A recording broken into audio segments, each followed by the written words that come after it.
BJP করার অপরাধে যুবককে মারধরের অভিযোগ। স্থানীয় তৃণমূল কংগ্রেসের দুষ্কৃতীদের বিরুদ্ধে অপরাধ প্রবণ ও সংখ্যালঘু সম্প্রদায়ের বসবাস বেশি থাকার কারণে পুলিশ এখানে দিনে দুপুরে ঢুকতে সাহস পায় না।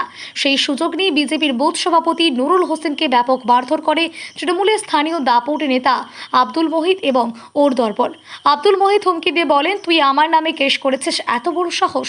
এই বলে বাড়ি থেকে বের করে রাস্তায় ফেলে এলোপাথারি মারধর করে। গ্রামবাসীদের কাছে খবর পেয়ে দত্তপুকুর থানার পুলিশ ঘটনাস্থলে পৌঁছায় এবং গুরুতর আহত অবস্থায় উদ্ধার করে এনে বারাসত জেলা মেডিকেল কলেজ হাসপাতালে ভর্তি করে। এই ঘটনায় এখনো পর্যন্ত দত্তপুকুর থানায় পুলিশ কোনো কাউকে গ্রেপ্তার করতে পারেনি। দুষ্কৃতীদের দৌরাত্ম্য পুলিশই নিষ্ক্রিয়তারই অভিযোগ তুলেছেন স্থানীয় বিজেপি কর্মীরা। এই মামলার তদন্তকারী অফিসার আছেন দত্তপুকুর থানার অধীন নীলগঞ্জ ফাঁড়ির এসআই সঞ্জীব রায়। তার বিরুদ্ধে অর্থের বিনিময়ে পক্ষপাতিত্বের অভিযোগ করেছেন আক্রান্ত বিজেপির বুথ সভাপতি থেকে শুরু করে গ্রামবাসীরা সকলে।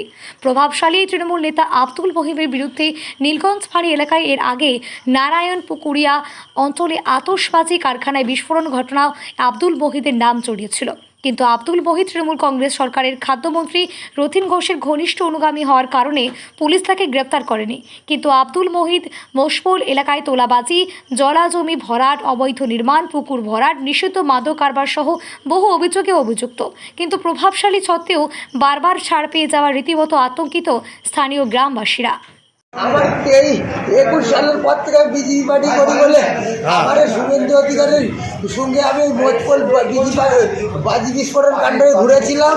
তখন বিরোধী দলের নেতা ছিল শুভেন্দু অধিকারী, তখন আমি ঘুরেছিলাম, ওনার সঙ্গে ঘুরে আমি ছিলাম। তাই টিউসির নেতা ওই মহিত যে বাজি বিস্ফোরণের যে হেড মানে মেন মাস্টার মাইন্ড, ওই কি ফোন করে আমাকে বলে, তুই বিজেপির নেতাদের সঙ্গে ঘুরে সব আমার বাজির ডেরাগুলো দেখিয়ে দিয়েছিস, আমি বাড়ি দিলে তুই আর বাঁচবি না। তারপর থেকে আমাকে টর্চার করেই যায়, একভাবে টর্চার করে মারে। আমি 3 বছর বাড়ি ছাড়া ছিলাম। এই 14 মানে 4 তারিখে জেতার পরে আমি বাড়ি ঢুকি, আমাদের বিজেপি পার্টি জেতার পরে আমি বাড়ি ঢুকি। তারপরে আজকে মারলো কেন? আজকে আমি কিছুদিন আগে আমার বাবাকে মেরে আমার বাবা সবজি দোকান বন্ধ করে দিয়েছে, তাই আমি কেস করি বলে।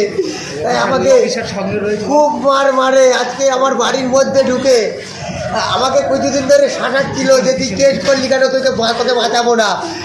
তারপরে আমাকে আজকে হঠাৎ আমাকে দুপুরবেলা আমি বাড়িতে ছিলাম, ওরা এসে চড়া হয়, আমি দরজা দিয়ে দেয়, ঘরের দরজা ভেঙে লাঠি মেরে দরজার ছিটকেটা ভেঙে বার করে ওরা তো মারে। ও মহিদ আছে, মহিদের 2টো ভাইপো আর 3টে ভাগনা, মহিদের ভাইপো। তাদের নাম কি? একটার নাম হলো আব্দুল সেলিম, এটা হলো ভাইপো মহিদের। আর একটা আব্দুল হালিম, মহিদের ভাইপো। আর একটা শরীফুল্লাহ, ওটা মহিদের ভাগনা।